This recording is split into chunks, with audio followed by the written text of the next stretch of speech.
Hi, my name is Janeil Engelstad from Make Art with Purpose, and I'm joined today by Aram Sifuentes, an artist in Chicago, who is part of MAP 2020, The Further We Roll, the More We Gain. MAP 2020 takes the occasion of the 100th anniversary of the 19th Amendment, which gave some women the right to vote, uh, to critically examine the amendment, to acknowledge the first big step towards women's voting rights, and to include a lot of different projects by female artists around the United States that explore voting and other social and political issues that connect to voting.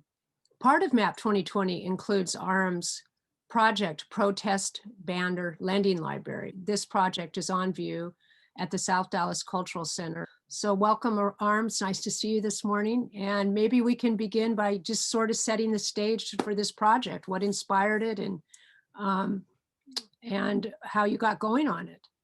Great. Um, Good morning. Thanks for having me. so, so with the Purchase Banner Lending Library, I started that project in 2016, the day after the presidential elections, right? And with protests erupting all over the United States, and being a fiber artist and having these materials always super easily accessible to me, right? I started making protest banners immediately.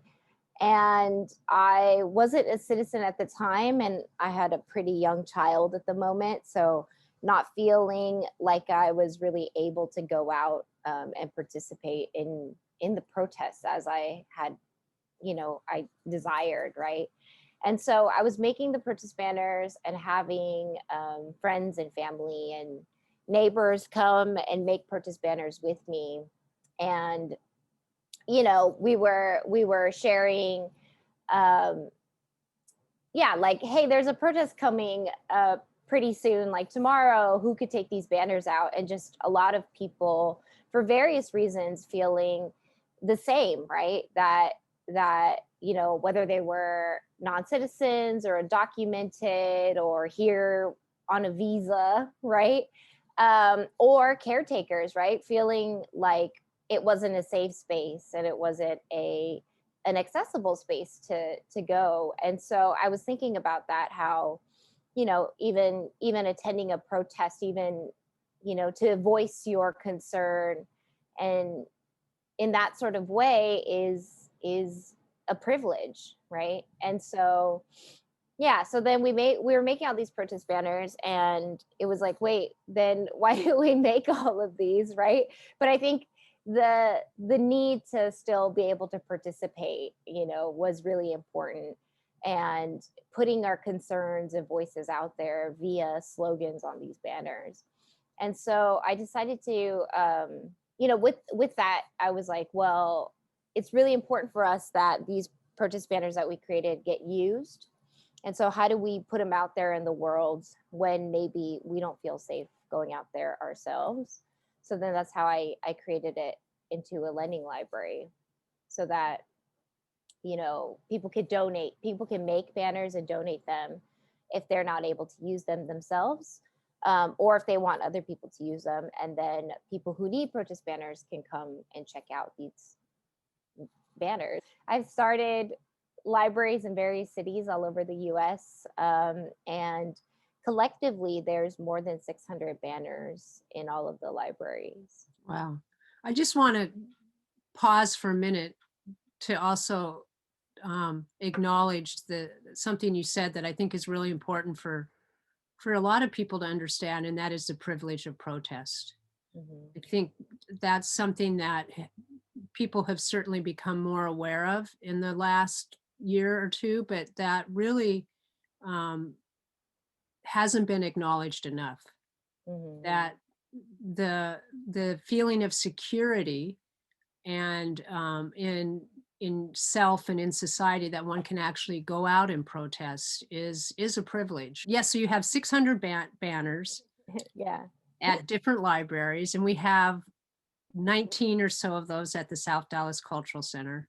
Yeah. which reference all kinds of things. They reference immigration, they celebrate, call attention to Black Lives Matter, to I know you've got some around gender identity, around voting rights, just really, and they're all handmade and have this beautiful sense of craft. Yeah, the materials are important for me because I mean, like I was saying in terms of accessibility, but how I learned to sew was with my mom who's a seamstress, right? And my parents, they own and work at their own dry cleaning store in California. And so, yeah, so that's where I learned to sew, and where, I feel like that is the best medium to talk about my identity politics, right? As an immigrant of color, as an Asian American immigrant, as a woman of color. As you can imagine, uh, there was just a ton of activity with the protest banner, Learning Library. Um, with the since the death of George, or murder of George Floyd, right? So, and with all those protests happening, the Black Lives Matter protests happening, just a ton of banners have been checked out. And yeah, and me and some other volunteers were creating a bunch of new banners to go out. And so like a good 100+ banners are out there in the world right now. you Yeah. know and but I took a little pause from that because I've been working on a new project, which is the official unofficial voting station, voting for all who legally can't, for the 2020 presidential election. And I think an important, I want to get to that project, but I think another important part of this project is not only do you have volunteers creating banners, but over the um, span of this project, you've also produced workshops in different cities. Yeah, the workshops are really a big part of the project. So yeah, I've been doing workshops all over, I mean, all over US and internationally, teaching people how to make protest banners. Um and that's really important for me because, creating that kind of space where we can all come together and sort of support each other, and address our immediate concerns by making these banners. But also, when we think about revolution, right? and the need for protest banners, right? I think that it is really important to teach other people how to make them, so we're able to continue and teach other people. And so the skill sharing part is really important in that way, right? And in these workshops, people have the option of, like I said, use being the most important. So if you are going to use it, it's yours. But if for whatever reason you can't use it, or want other people to use the banners, then those also get donated to the library. Yeah. So also you sent one of your official, unofficial voting stations to the South Dallas Cultural Center. And that's a project, as you mentioned, you're really focused on right now, certainly within, the election coming up next week. Yeah. So, I think with this project, I started in 2016, and that, I think I mentioned, I wasn't a citizen then, so I wasn't able to vote, right?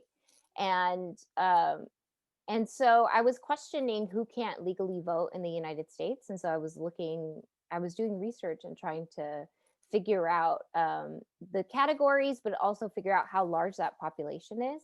I was really surprised that it was really hard to find um, that research. And I like recently attended a lecture at a big university of these scholars on voting rights, and I asked them the question of who can't legally vote at this current moment, and they couldn't answer that question. And so, anyways, so with that, after doing that research, I only found the number after the elections, and it ends up being that more than 28% of the population couldn't legally vote in 2016. And so that's more than 90, that's about 92 million people, right? And so, of course, youth under 18 are the biggest groups, uh, non-citizens, then depending on your state, incarcerated and formerly incarcerated people, because depending on what state you're from, if you have a felony, you can lose your right to vote forever. Um, then residents of US territories, and then people without the required IDs that are needed to vote in their state, right? And so, and that list doesn't even address voter suppression. But, as we were talking about, even the sort of rhetoric around protest being like, oh, like we talk about it as if it's available to everybody, right? And the same with voting, right? We talk about voting as if it's available to everybody, you know, and that's not true, right? It's actually really not true if it's more than 28% of the population. So I decided to create voting stations for people who can legally vote to, um, bring awareness and to make visible the populations of people who can't legally vote, right? So for this iteration, I created 50 voting kits for the disenfranchised, which has all of these really amazing objects made by me and other Chicago artists. So they're like ballots and stickers and posters, and it's all centered around this concept that so many people can't legally vote, and bringing attention to that. And then so anyone can request one of these kits, and um, as of last week, all 50 of them are out in the world, and then various people are activating their own voting stations for people who can't legally vote. And that all looks very different, right? Whether it is pulling out all the objects and putting them on a table, or, um, or using them as a tool, like a pedagogical tool to engage students, right? To create their own artworks around um, voting rights and disenfranchisement. There's like 50 different activations at the very moment. And like the other things we've been talking about, education, such an important component to it. Awareness, raising awareness. One of the objects in the kit is made by me and a Chicago artist and organizer, Aaron Delaney. And we have sort of a list of actions to expand voting rights, right? So that becomes sort of a suggestion. And some of the activations are more focused around certain, things that are on the ballot right now.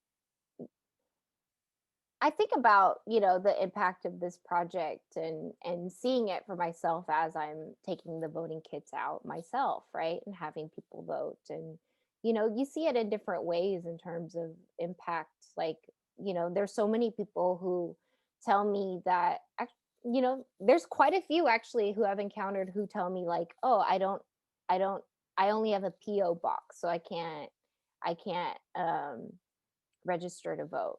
And that's actually not true, right? That's misinformation. So to be like, actually, even if you don't have an address, you can register to vote, and here's how, right? So like now, right, with those people, I've given them information to be able to vote, right? And so that is one thing. And then just like I said, this information of who can't legally vote not even being really accessible, right? And for even me to have a really difficult time finding the numbers in my research, right? And so being able to share that, I'm always, every time I give a talk, people are like, I can't believe that this population is so large and I had no idea. Yeah. Right. And with that, then then it's like planting the seed for action, right? Well, keep planting those seeds. Yeah. You know? I'm trying. Yeah.